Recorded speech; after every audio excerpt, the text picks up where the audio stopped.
At my son's funeral, I was the only person who didn't cry. Everyone stared at me like I was broken.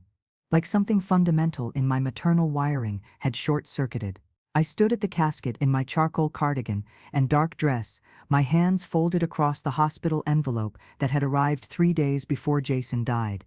The silver streak at my right temple caught the chapel's dim light as I touched my small gold hoop earrings, a nervous habit I'd developed over 62 years. My name is Diane, and I had raised that boy since the moment the nurse placed him in my arms at County General. 23 years of birthday cakes and skinned knees and proud parent-teacher conferences. But the DNA report inside this envelope said something impossible. I was not his biological mother.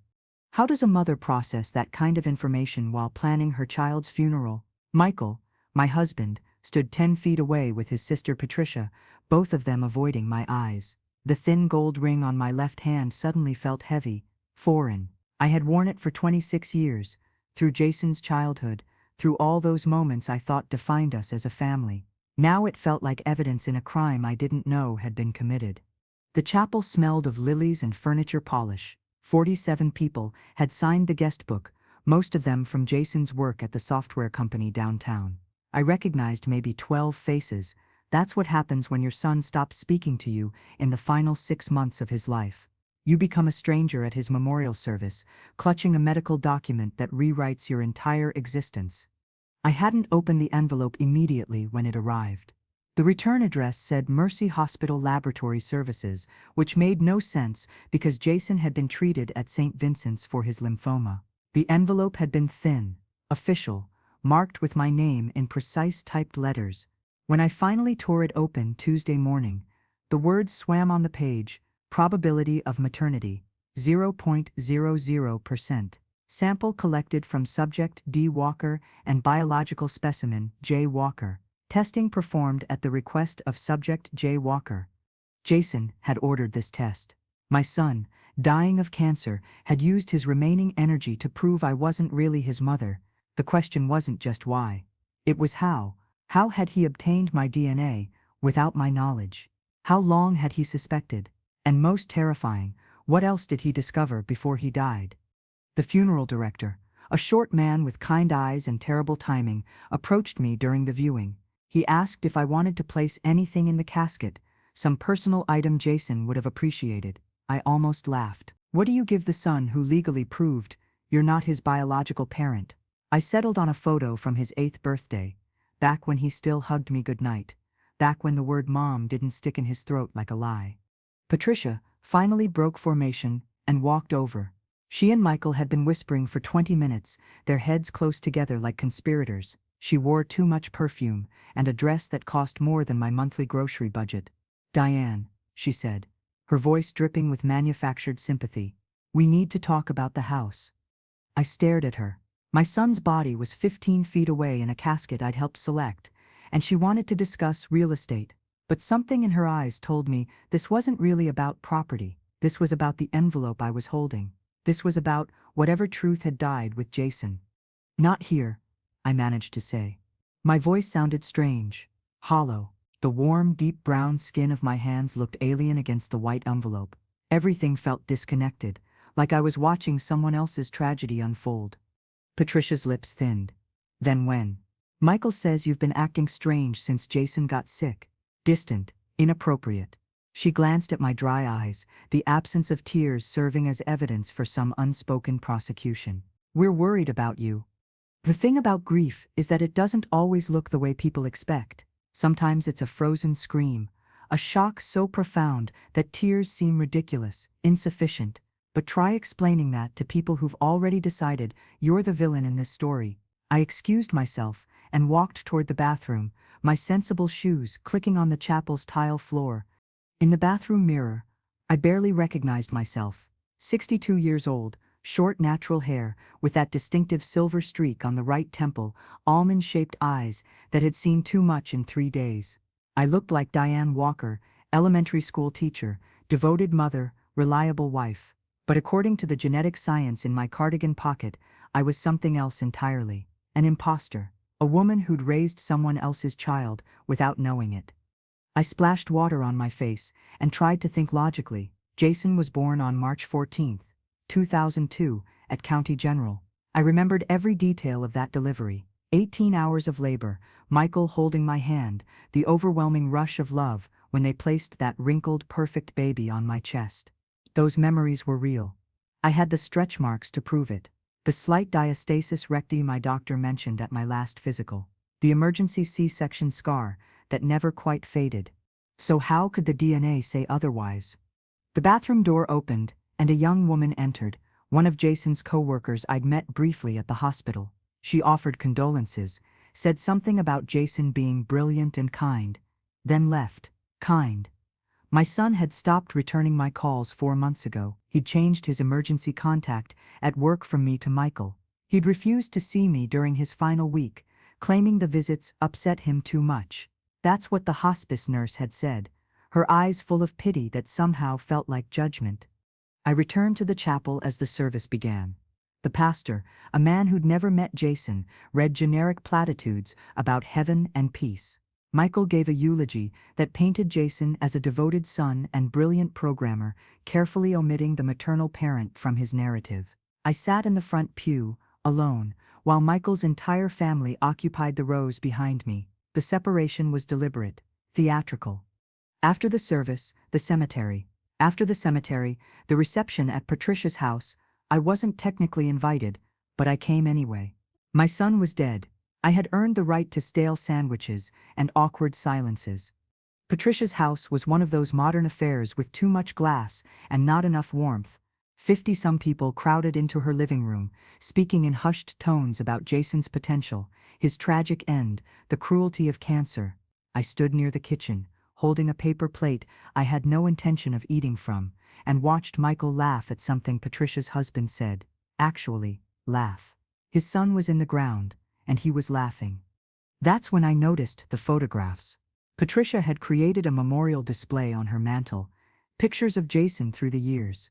Baby photos, childhood snapshots, teenage awkwardness, adult confidence. But something was wrong with the timeline. In the baby photos, the infant was in Patricia's arms. In the toddler shots, Michael was pushing a small boy on a swing, but I wasn't in the frame. The childhood images showed Jason at birthday parties I didn't remember attending, with people I didn't recognize. I moved closer, my heart accelerating. There were at least 30 photographs, spanning Jason's entire life, and I appeared in maybe 5 of them, all from the past 10 years. All carefully placed at the end of the display, like an afterthought, like a late addition to someone else's family album. "You're noticing," a voice said, behind me. I turned to find Michael, his face unreadable. He'd aged in the past year, his hair gone mostly gray, but his eyes still held that same steadiness that had first attracted me. Or had it? Suddenly, I wasn't sure what was real anymore. "Noticing what?" I asked. Though I already knew, the envelope in my pocket felt like it was burning through the fabric. Michael glanced around, ensuring we had relative privacy. "Jason told me he sent you the results. That's why you're acting like this. That's why you didn't cry." "He was my son," I said, my voice cracking on the word my. "I raised him. I don't care what some lab report says. Raised him." Michael's laugh was bitter. "Diane, you moved in 6 years ago. 6. Before that, Jason barely knew you. You were the woman who sent birthday cards and showed up at holidays. Patricia and I raised Jason after Sarah died." The room tilted. Sarah. Michael had mentioned that name exactly once in our marriage, said she was an ex-girlfriend from college who'd passed away. But he'd never said more, and I'd never pushed. We all have previous lives, previous loves. I'd thought it was respect. Now I realized it was misdirection. "That's not true," I said. But my voice lacked conviction, because if it wasn't true, why did those photographs exist? Why did the DNA test confirm I wasn't Jason's biological mother? Why couldn't I remember his birth certificate clearly, the specific words on it? Michael's expression softened slightly, moved from anger towards something that looked like pity. "The doctors warned us this might happen. After your accident, the traumatic brain injury, the memory issues. They said you might confabulate, create memories to fill the gaps. We thought we were helping by going along with it, By letting you believe you'd always been Jason's mother. You seemed so happy, so convinced. And Jason was sick. We thought, what harm could it do? Accident, brain injury, confabulation. The words felt like weapons, each one dismantling the architecture of my identity. But something didn't align. I touched my head instinctively, searching for scars I couldn't feel. My medical records showed regular checkups, normal results. I'd never been hospitalized for head trauma. What accident? I demanded. When? Where's the hospital record? Michael's jaw tightened. You don't remember, Diane? It was 7 years ago. You fell down the stairs at your old apartment. We were dating then. You called me from the emergency room, confused, mixing up details. The doctors said you were lucky to survive. But the memory issues persisted. You started believing Jason was your biological son, that you'd given birth to him. We went along with it because you'd lost so much already. I pulled out my phone, hands shaking, and opened my photo gallery. I scrolled back through years of images. Me and Jason at his high school graduation, except I didn't remember taking that photo. Someone had sent it to me. Me and Jason at Christmas, but when I looked closely, the date stamp said December 2021, and Jason looked like he was maybe 20. The math worked, but the memories attached to the image felt thin, like stage dressing rather than lived experience. This is insane, I whispered. I remember being pregnant. I remember labor. I remember his first word, his first step. Those are Sarah's memories, Patricia interjected, appearing beside Michael. We showed you old videos after your accident. You were so desperate to feel connected to Jason, to understand who we were talking about. You watched those videos over and over. You must have internalized them, made them your own. The mind does strange things when it's trying to heal. The envelope in my pocket suddenly felt less like evidence and more like confirmation of a reality I'd been denying, but something still felt wrong. If all of this was true, why had Jason ordered the DNA test? If he knew I wasn't his biological mother, if everyone knew I'd suffered a brain injury and was confused, why go through the expense and emotional labor of genetic confirmation? Jason requested that test 3 weeks before he died, I said slowly, watching their faces. Why would he do that if he already knew the truth? Michael and Patricia exchanged a look. It was quick, barely a second, but I caught it. That was the look of people who'd rehearsed a story and just realized there was a hole in their script. He wanted to protect you, Michael said finally. He was worried that after he died, you'd fall apart, that you'd need proof to accept reality. He thought seeing it in black and white might help you move forward. Let go of the delusion. That's the cruelest kindness I've ever heard, I said. And it was. If Jason truly cared about my mental health, if he truly understood I was suffering from false memories, why would his final act be to shatter whatever comfort those memories provided? It didn't make sense. Compassion would have meant letting me keep the lie, not destroying it while he was dying. Unless there was something else. Unless the DNA test wasn't about protecting me at all. I excused myself and walked outside to Patricia's manicured backyard. The afternoon sun was harsh, unforgiving. I called my primary care physician, Dr. Matthews, a woman I'd been seeing for 15 years. She answered on the third ring, and I asked her directly, did I have a traumatic brain injury 7 years ago? Was there any notation in my medical history about memory issues, confusion, confabulation? Dr. Matthews was quiet for a moment. Then she said, Diane, I've been your doctor since 2010. You've never been hospitalized for head trauma. You've never exhibited signs of cognitive impairment. Your neurological exams have always been completely normal. Why are you asking this? I thanked her and hung up. My hands were shaking so badly I nearly dropped the phone. Michael had lied. Or he was mistaken. Or I was in the middle of something so convoluted that truth had become a matter of perspective rather than fact. I pulled up my online banking app. If I'd only moved in with Michael 6 years ago, there should be evidence of a prior address, prior utilities, prior rental history.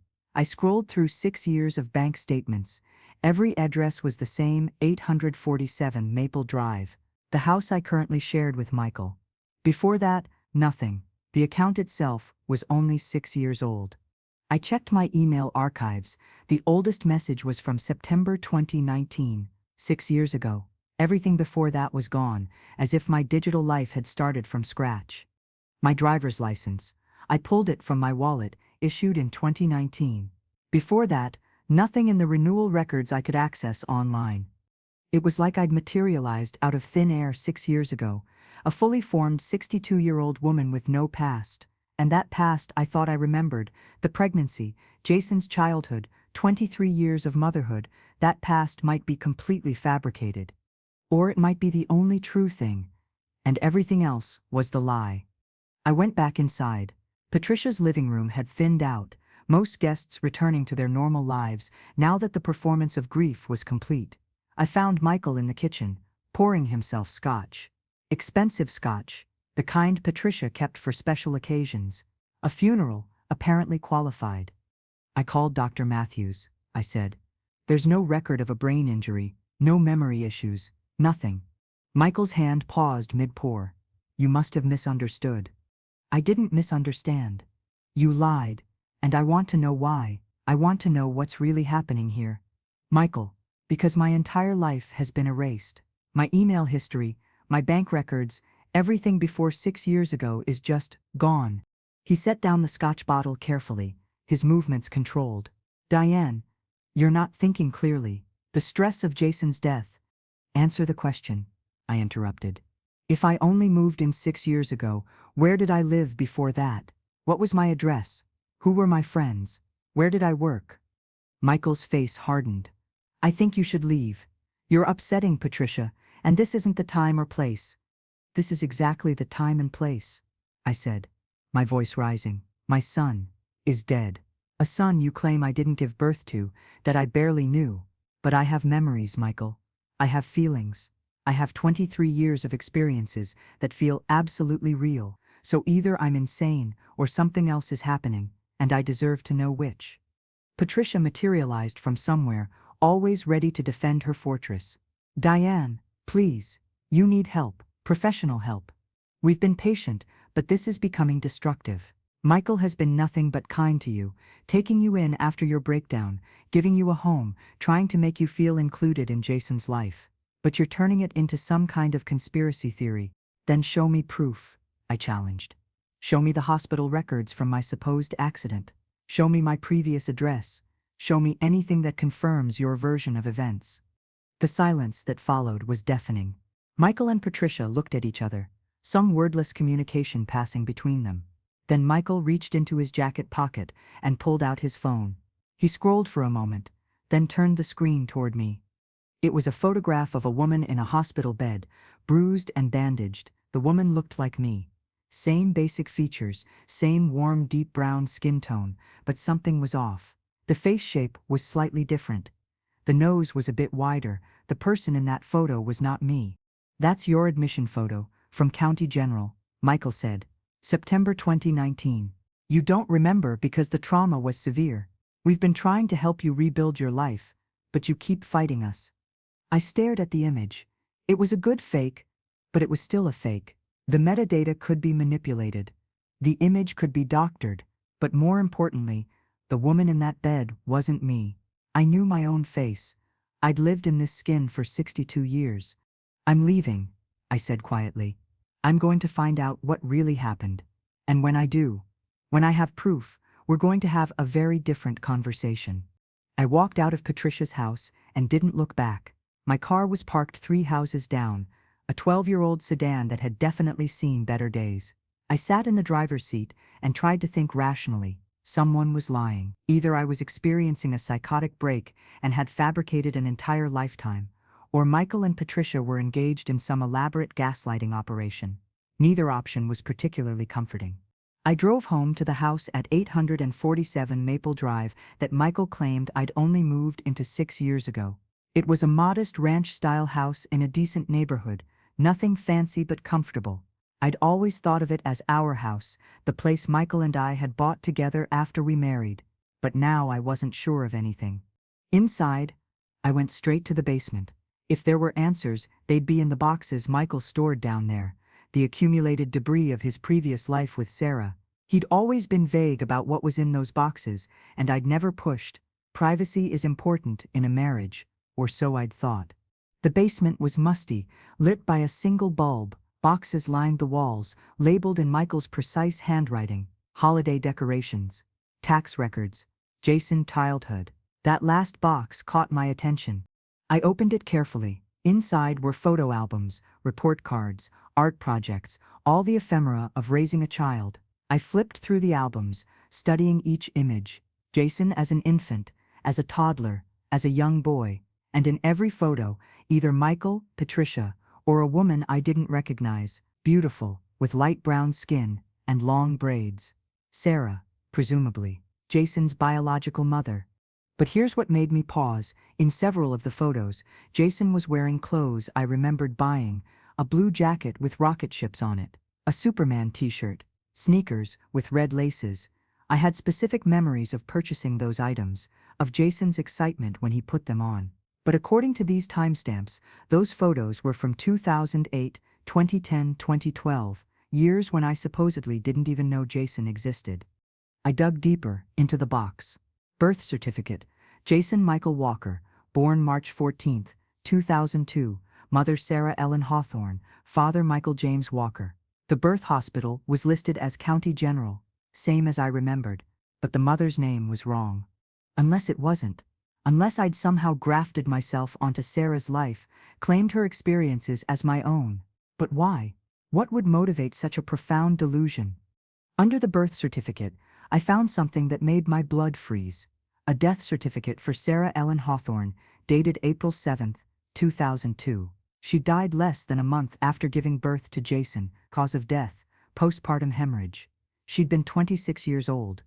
And beneath that, another death certificate. This one, for Diane Margaret Walker, dated September 3, 2019, cause of death: acute heart failure, age at death, 62. The world stopped spinning. I was holding my own death certificate. According to this document, Diane Walker, me, had died 6 years ago. The person currently inhabiting this body, standing in this basement, holding this paper, was apparently dead. I sat down hard on the concrete floor, my mind racing. This had to be a fake, some twisted joke or elaborate fraud. But the certificate looked official, complete with county stamps and a coroner's signature. I photographed it with my phone, capturing every detail. Then I noticed something else in the box: a small leather journal, worn and coffee-stained. I opened it randomly and found handwriting I didn't recognize: September 15, 2019. The woman who thinks she's Diane is settling in. She has no memory of who she really is, which makes this easier. Jason is suspicious, but playing along. Michael says we need to be patient, that eventually she'll accept the cover story. Patricia thinks this whole thing is insane, but she's taking the money. We all are, even dead. The real Diane is funding her own replacement. I flipped to the front of the journal. The first entry was dated September 5, 2019, 2 days after my death certificate. It was written by someone named Angela Marsh, and it detailed a plan to assume Diane Walker's identity after her death. The real Diane had been a wealthy woman, the journal explained. She'd inherited a fortune from her parents and had no close family except Michael and Jason. Her death meant that fortune would be divided between them, but there were complications. Legal complications involving a trust that required Diane to be alive to access. So they'd found a replacement. A woman with no memory, no identity, no past. A woman suffering from actual amnesia, possibly homeless or institutionalized. They'd cleaned her up, gave her Diane's clothes and jewelry and memories, fed her stories until she believed them, made her believe she was Diane Walker, devoted wife and mother. But the real Diane had apparently caught on to something before she died. The journal mentioned her asking questions, demanding to see original documents, threatening to change her will. That's when she'd had her convenient heart failure. I took photos of every page in that journal. Then I found something even more disturbing: a series of letters from a neurologist named Dr. Raymond Chen. These letters detailed a patient, name redacted, but clearly the woman I'd become, who'd been found unconscious near a homeless shelter in August 2019. She'd suffered a severe dissociative episode, likely triggered by unknown trauma. She had no identification, no memory of her name or past. Dr. Chen had recommended long-term psychiatric care. But she'd never received that care. Instead, someone had checked her out of the hospital and transformed her into Diane Walker, given her a house, a husband, a dead son, built an entire false reality around her broken mind. I was not Diane Walker. Diane Walker was dead. I was a Jane Doe who'd been conscripted into a dead woman's life for financial gain. The question now was, what was I going to do about it? I could go to the police, show them the journal, the letters, the fake death certificate, but would they believe me? I had no proof of my real identity. For all legal purposes, I was Diane Walker. My driver's license said so. My bank account said so. Every document in this house said so. And I had no memory of who I'd been before. More importantly, I was in danger. If Michael and Patricia had killed the real Diane to access her trust fund, they wouldn't hesitate to eliminate a homeless woman nobody would miss. My continued existence was a liability to them. The only reason I was still alive was because the trust apparently required annual proof of life, some kind of video verification, or in-person meeting with the trustee. As long as they needed me to play Diane Walker for the lawyers, I was safe. But how long would that last? And then there was Jason, my son, except he wasn't my son. He'd been Sarah's son, and he'd grown up knowing the truth about who I really was. That's why he'd stopped speaking to me in his final months. He couldn't bear to look at the imposter wearing his grandmother's face. Because that's what I was. The real Diane Walker had been Jason's paternal grandmother, Michael's mother. When she died, Michael had found a replacement to keep the money flowing. The DNA test Jason had ordered wasn't to hurt me. It was his final attempt to expose the truth. He'd sent the results to me, hoping I'd wake up, realize what was happening, but then he'd died before he could explain. And I'd walked into his funeral, still playing my assigned role, still believing the lie. I needed to find the trust documents. If I was going to expose this fraud, I needed to know exactly what Michael stood to gain.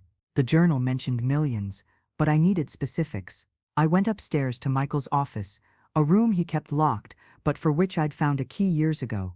Another memory that might not be real, but the key worked, and that was enough. Inside his filing cabinet, in a folder labeled Estate Planning, I found the trust agreement.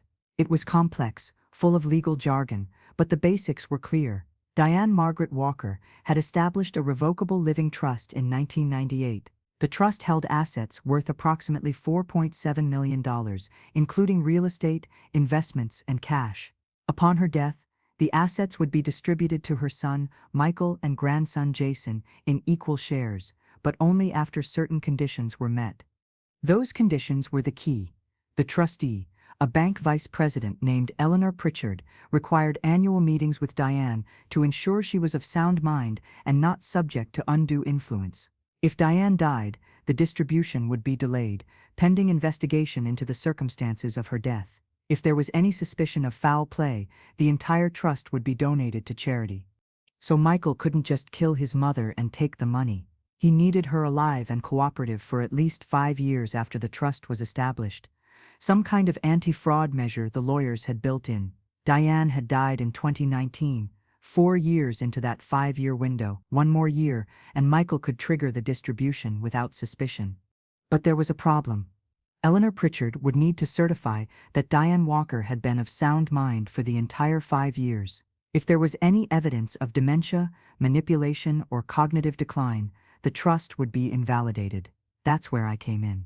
A healthy, functional Diane who could attend annual meetings, answer questions, and demonstrate competence. A puppet who believed she was the real thing. I photographed every page of the trust agreement, then I found something else. Correspondence between Michael and Eleanor Pritchard. The most recent letter, dated 3 months ago, confirmed the annual meeting was scheduled for October 15, 2025, 3 weeks from now. After that meeting, assuming everything went smoothly, Michael could file for distribution, and after the money was safely transferred, he'd have no more use for a fake Diane. I had 3 weeks to decide who I was and what I was going to do about it. I couldn't stay in this house. Not tonight, maybe not ever. I packed a bag with essentials, including all the evidence I'd photographed. Then I called the one person I thought might help, Dr. Raymond Chen, the neurologist who'd treated me, in August 2019. His number was in the letters I'd found. He answered on the 5th ring, sounding tired. I identified myself as Jane Doe, patient 47829, admitted to County General in August 2019, with dissociative amnesia. There was a long pause. Then Dr. Chen said, "My God, you're alive. We thought you'd died. The hospital said you'd passed away from complications." "Who signed me out?" I asked.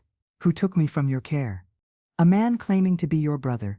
He had paperwork, power of attorney. We were concerned, but everything seemed legitimate, and you were in no condition to protest. You barely spoke. You didn't even know your own name." "Do you remember what he looked like?" Dr. Chen described Michael perfectly. He said, "Your name was Diane Walker." He said you'd been mugged, that the trauma had triggered the amnesia, but that you'd recover better at home with family. We had no reason to doubt him. "I'm so sorry. If I'd known—" "It's not your fault," I said. "But I need your help now. I need you to testify about my condition when I was admitted. I need medical records proving I wasn't Diane Walker. Can you do that?" He said he could. The records were still on file, and he'd been worried about me for years, guilty that he'd let someone take a vulnerable patient without proper verification. He'd testify. He'd help me expose what had happened. I thanked him and hung up. Then I drove to the cheapest motel I could find, paid cash, and checked in under a fake name. I spent the night reviewing evidence, building a timeline, trying to understand the full scope of the fraud. The next morning, I called Eleanor Pritchard's office at First National Bank. I told her assistant that I was Diane Walker and that I needed to move up our annual meeting. There had been a family emergency. My grandson Jason had died, and I needed to review certain aspects of the trust immediately. Could we meet today? The assistant put me on hold, then came back with a time 2 p.m. that afternoon. I agreed and hung up. I spent the intervening hours preparing. I put on the charcoal cardigan and dark dress I'd worn to the funeral, the outfit that had become my uniform, as Diane Walker. I styled my short natural hair, the silver streak at my right temple catching the motel bathroom's fluorescent light. I put on my small gold hoop earrings and the thin gold ring on my left hand. I looked exactly like what the bank would expect, a grieving, well-off 62-year-old woman coming to discuss her estate. But I wasn't going to play the role they expected. At 1:45 p.m., I walked into First National Bank and asked for Eleanor Pritchard. The receptionist led me to a conference room where a tall woman in her 50s waited, her expression professionally sympathetic. She offered condolences about Jason, said something about grief and time.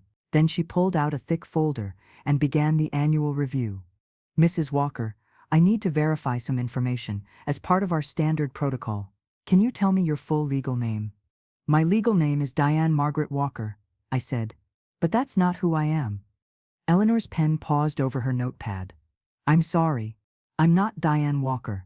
Diane Walker died on September 3, 2019, from what was likely an induced heart failure. I'm a woman with no memory of her real identity, suffering from dissociative amnesia, who was removed from psychiatric care and made to assume Diane Walker's identity in order to perpetuate a trust fraud."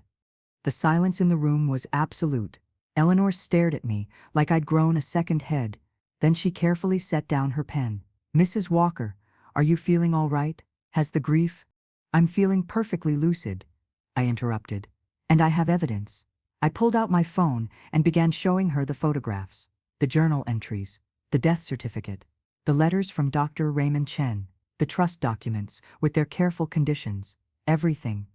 Eleanor's face went from concerned to shocked to furious as she scrolled through the images. She called in her assistant, had him print everything. Then she called the bank's legal department. Within an hour, I was sitting with 3 lawyers and a police detective, telling my story again. They were skeptical at first. I didn't blame them. It sounded like a psychological thriller, too elaborate to be real. But the evidence was compelling. Dr. Chen's medical records, which they subpoenaed immediately, showed a Jane Doe, admitted in August 2019, with no identification and severe memory loss. Hospital security footage from September 2019 showed Michael Walker checking out that same patient, signing paperwork under false pretenses. The death certificate for Diane Margaret Walker was authentic, filed with the county clerk. But the bank had never been notified. The annual meetings I'd been attending for the past 6 years had all been with a fraud, which meant the entire trust administration was compromised. The police arrested Michael that evening. Patricia, the following morning. Both were charged with identity fraud, elder abuse, theft, and murder in the first degree for the death of the real Diane Walker. Toxicology reports from Diane's original autopsy, reviewed now with suspicion, showed traces of digoxin at toxic levels. She'd been poisoned, her death made to look like natural heart failure. As for Jason, the police theorized he'd discovered the truth in the months before his death. The DNA test had been his way of creating evidence, proof that the woman claiming to be his grandmother wasn't biologically related to him. He'd been too sick to confront Michael directly, too weak to go to the police himself. But he'd tried, in his own way, to expose the crime before he died. That's why he'd stopped seeing me in his final weeks. Not because he hated me, but because he couldn't bear to look at the victim of his father's crime. He'd seen me as a person, not a tool, and the guilt had been too much. The trial took 18 months, and every day felt like walking through someone else's nightmare. I sat in that courtroom, wearing my charcoal cardigan, my small gold hoop earrings, catching the light whenever I turned my head to look at Michael. He never looked back. Not once in 18 months. Patricia cried on the stand, claimed she'd been manipulated, said she'd never wanted anyone to get hurt.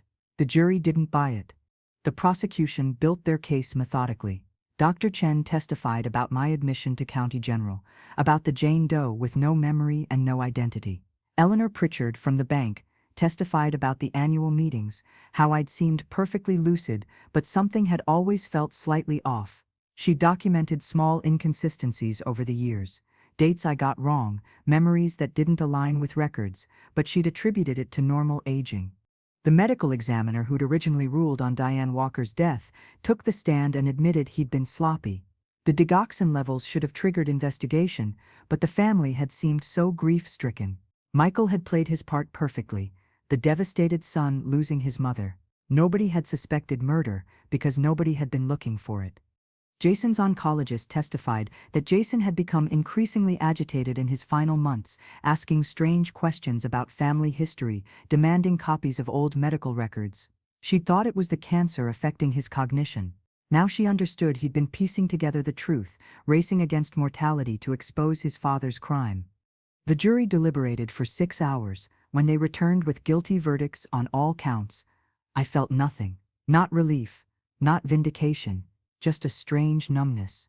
Michael got life without parole. Patricia got 25 years as an accessory. The trust money was frozen, pending a lengthy legal process. The judge made a statement during sentencing that I've never forgotten. She looked directly at Michael and said, "You didn't just commit fraud and murder, you stole a human life twice over, once from your mother, and once from this woman whose identity you erased. You turned a vulnerable person into a puppet. That level of cruelty deserves no mercy from this court." After sentencing, reporters swarmed. They wanted my story, wanted to know how it felt to discover I wasn't who I thought I was. I declined every interview. Some stories are too complex for sound bites. As for me, I never got my real identity back. Dr. Chen worked with me for months, trying to trigger memories, trying to unlock who I'd been before August 2019. But that person was gone, erased by whatever trauma had sent me into that state. The police ran my fingerprints and DNA through every database. Nothing. I was a ghost, a woman without a past. So I chose a new name, not Diane Walker, but something that felt right. I chose Diane because that name had given me structure when I had none, and Sarah as a middle name in honor of Jason's real mother. I became Diane Sarah Hartwell, building a new identity from scratch. I got a job teaching at a community center, working with adults who'd experienced memory loss. I rented a small apartment on the east side of town, far from Maple Drive. I started therapy, working through the layers of false memory and real trauma. And sometimes, on difficult days, I take out the photograph from Jason's 8th birthday, the one I'd tried to place in his casket. In that image, Jason is grinning, gap-toothed and joyful, and behind him, barely visible, is a woman. Not the real Diane Walker, not Sarah Hawthorne. Just me, whoever I am, somehow present in that moment despite the chronology. Maybe Michael photoshopped me into old pictures to reinforce the delusion. Maybe my mind is still playing tricks. Or maybe, in some way I don't understand, I really was there. Maybe the woman I became had somehow always been connected to that boy. I don't know. I'll probably never know, but I keep the photograph anyway, because it reminds me of something important. Identity isn't just memory. It's not just biology or paperwork or genetic code. It's the connections we form, the care we provide. Jason was never my biological son, but for 6 years, I believed I was his grandmother. I mourned him as family. I fought for truth on his behalf. And in the end, that bond, however artificially constructed, had been real enough to unravel a murder conspiracy. The hospital envelope that started this entire nightmare is now in a police evidence locker. The DNA report that said probability of maternity 0.00% had been Jason's final gift to me, even if he hadn't lived to see what it uncovered. He'd given me the truth, and the truth had set me free. I still don't cry easily. People still think there's something wrong with me, something cold in my inability to weep on command. But I've learned that grief is personal, that trauma reshapes us in ways others can't always understand. I survived something that should have destroyed me. I was erased and rebuilt and broken again, and I'm still here, still fighting to understand who I am beneath all the false layers. At my son's funeral, I didn't cry because I was holding on to a truth bigger than tears. I was holding on to evidence, to hope, to the stubborn belief that reality matters even when everyone around you insists it doesn't. I was holding on to myself. And in the end, that was enough.